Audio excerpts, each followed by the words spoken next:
Kalau lu pikir tim-tim Karibia cuma jago main bola pantai atau pesta rum malam minggu, siap-siap kaget bro.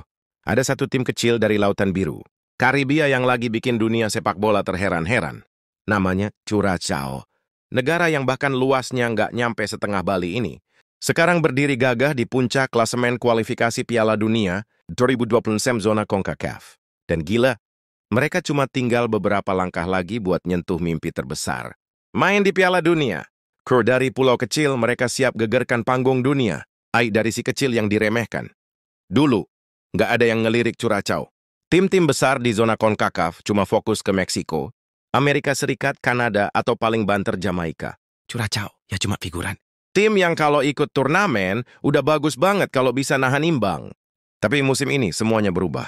Dari tim yang dulu cuma jadi penggembira, sekarang mereka malah jadi ancaman serius. Di grup 2, Curaçao satu grup sama Jamaika dan Trinidad and Tobago.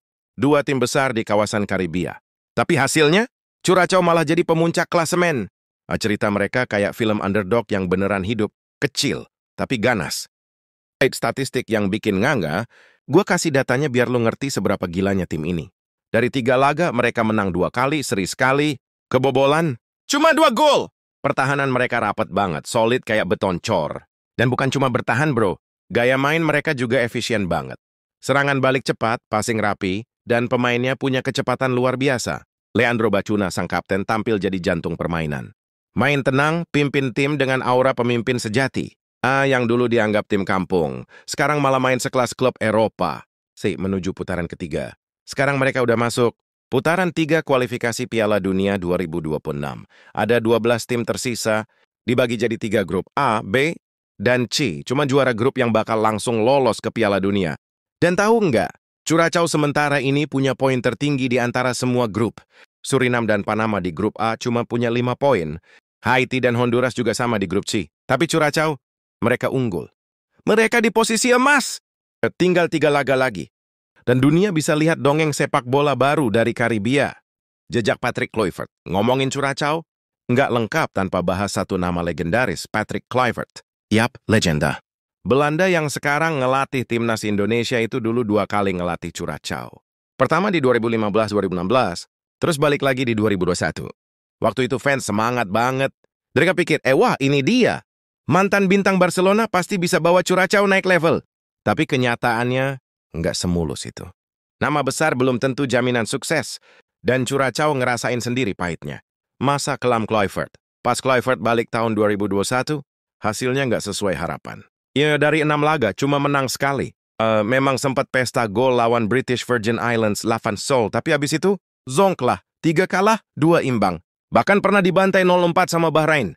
Akhirnya federasi mutusin buat berhentiin Kluivert. Tapi ironisnya justru setelah dia pergi, Curaçao makin kacau. Setelah badai datang, ternyata masih ada angin topan yang nyusul. Dan era gonta-ganti pelatih, abis Kluivert, Curaçao kayak kehilangan kompas. Dalam waktu 2 tahun, mereka ganti pelatih 4 kali. Kenneth Bernabella cuma 2 hari, tapi entah gimana bisa kasih 2 kemenangan. Art Langelar lanjut 94 hari. Hasilnya, sekali menang, 2 kali kalah. Lalu datang Remco Vicentini yang dulunya cukup sukses, tapi kali ini malah jeblok. 6 laga tanpa kemenangan, termasuk 2 kali kalah lawan Indonesia. Lanjut Din Gore hasilnya, nggak jauh beda. 6 pertandingan, cuma 1 menang. Timnya kelihatan lesu, kehilangan arah, kayak nggak punya semangat. Dari luar kayak tim nasional, tapi di dalamnya kayak tim futsal RT yang kehilangan pelatih. Titik balik, datangnya Dick Advocaat. Sampai akhirnya, Januari 2024 datang sosok yang nggak diduga-duga. Dick Advocaat. Pelatih kawakan asal Belanda yang udah ngelatih di mana-mana. Belanda, Belgia, Rangers, PSV, Sunderland, semua pernah dia tangani.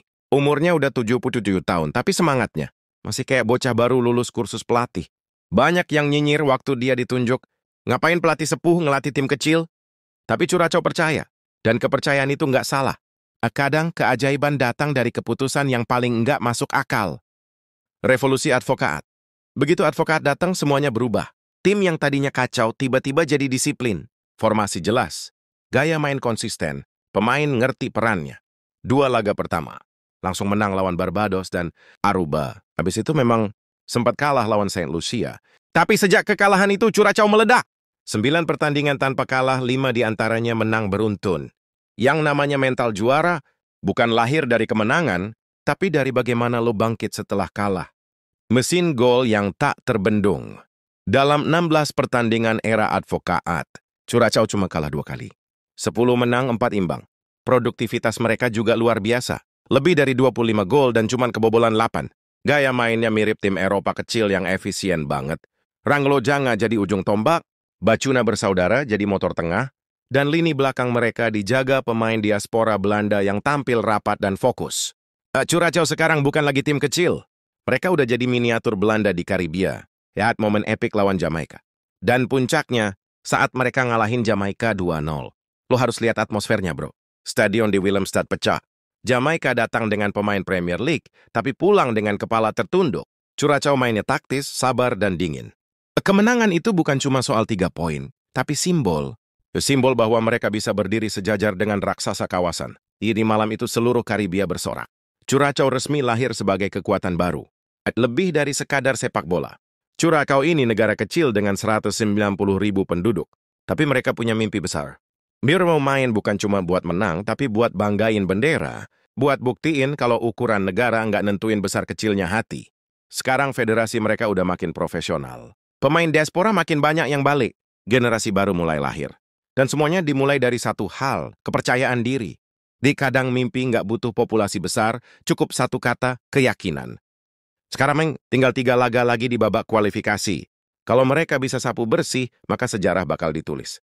Curaçao, negara kecil. Tapi berani bermimpi besar, bakal tampil di Piala Dunia 2026. Dan kalau itu terjadi, dunia bakal tahu. Kalau sepak bola bukan soal siapa yang punya stadion mewah, tapi siapa yang punya hati paling besar. Dari pasir putih Karibia, Curaçao siap menggetarkan dunia.